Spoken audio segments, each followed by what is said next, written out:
समस्तीपुर के किसान ओम प्रकाश की दुर्दशा की कहानी मीडिया में आने के बाद केंद्रीय मंत्री रविशंकर प्रसाद ने पढ़ी। रविशंकर प्रसाद ने आज एक साथ कई ट्वीट कर किसान की मदद की पूरी कहानी बताई। रविशंकर प्रसाद के मुताबिक उन्हें मीडिया से यह खबर मिली कि बिहार के समस्तीपुर के मुक्तापुर गांव के किसान ओम प्रकाश यादव को अपने खेत में उगाई गोभी की फसल को स्थानीय आड़त में मात्र 1 रुपये प्रति किलो का भाव मिल रहा था, जिससे निराश होकर उन्होंने अपने खेत के कुछ हिस्से पर ट्रैक्टर चलाकर फसल को नष्ट कर दिया। श्री रविशंकर प्रसाद ने कहा कि नरेंद्र मोदी सरकार के नए कृषि कानून ने किसान को अपनी फसल कहीं बेचने की आज़ादी दे दी है। बिहार का ये किसान, जिसे स्थानीय मंडी में मिल रहे दाम से निराश होकर अपनी फसल को नष्ट करने पर मजबूर होना पड़ा था, अब स्थानीय दाम से 10 गुने अधिक दाम पर दिल्ली में अपनी फसल बेच पाया है। रविशंकर प्रसाद ने बताया, मैंने अपने विभाग के कॉमन सर्विस सेंटर को निर्देश दिया कि इस किसान से संपर्क कर इनकी फसल को देश के किसी भी बाजार में उचित मूल्य पर बेचने का प्रबंध किया जाए। सीएससी ई गवर्नमेंट के डिजिटल प्लेटफॉर्म ई किसान मार्ट पर इस किसान को दिल्ली से खरीदार ने 10 रुपये प्रति किलो का ऑफर दिया। किसान ओम प्रकाश यादव ने 10 रुपये किलो के हिसाब से अपनी गोभी बेचने पर सहमति जताई। रविशंकर प्रसाद ने बताया कि किसान और खरीदार की आपसी सहमति के बाद कुछ ही घंटों में किसान के बैंक खाते में आधी राशि एडवांस के रूप में पहुंच गई। उन्हें पता चला कि खरीदार न सिर्फ ट्रांसपोर्ट उपलब्ध करवाया, बल्कि बची हुई राशि भी किसान के बैंक खाते में जमा करवा दी। समस्तीपुर के मुक्तापुर गांव से गोभी दिल्ली के लिए रवाना हो गई। और क्या मामला है पूरा? मैं समस्तीपुर ज़िले के कल्याणपुर प्रखंड में मुक्तापुर पंचायत में आया हुआ हूँ।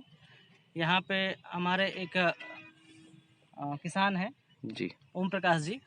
कुछ दिन पहले इन्होंने मंडियों में इनका जो फसल है वो 1 रुपये के भाव से बिकवाली के लिए ये हो रहा था, तो इन्होंने जो आवेश में आकर फसल को नष्ट कर दिया। तो इस चीज़ की जानकारी हमें मिली, तो सीएससी के माध्यम से हमने इनका रजिस्ट्रेशन करवाया और फिर एग्री 10X जो कंपनी है उसके द्वारा ये इनका माल जो है वो इलाहाबाद की मंडी में बेचा जा रहा है अब, जिसके लिए हमने 4 टन की खरीदारी के लिए इनका प्रोसेस किया है। इसके बाद जो भी आगे और भी व्यापक रूप से अगर आएगा वो चीज़, तो फिर हम लोग उसका और भी खरीदारी करवाएंगे। तो सर अभी मार्केट में उसका क्या रेट चल रहा है? यहाँ लोकल मंडी में तो 3-4 रुपये के हिसाब से जो है रेट चल रहा है इनके कहना अनुसार। इसी वजह से इन्होंने अपना फसल नष्ट किया था, तो हम लोग यहाँ पे जो है 10 रुपये के हिसाब से इनका फसल खरीद रहे हैं। कितना टन फसल खरीदे आप? 4 टन फसल ले रहे हैं। क्या आगे भी इनका फसल खरीदेंगे? जी बिल्कुल, तो जो भी फसल के लिए रिक्वायरमेंट आएगा उनके लिए एक बार तो हमने इनका रजिस्ट्रेशन कर लिया है। अब अलग अलग फसलों के लिए ये भी अपना प्रोडक्ट अपलोड करेंगे और उनका जो क्वांटिटी है वो भी अपलोड करेंगे, कितना ये बेचना चाहते हैं। और फिर जो है हम लोग वहाँ से जो भी व्यापारी वहाँ से खरीदना चाहेंगे उसको कोट करा के फिर इनको फसल इनका लेंगे।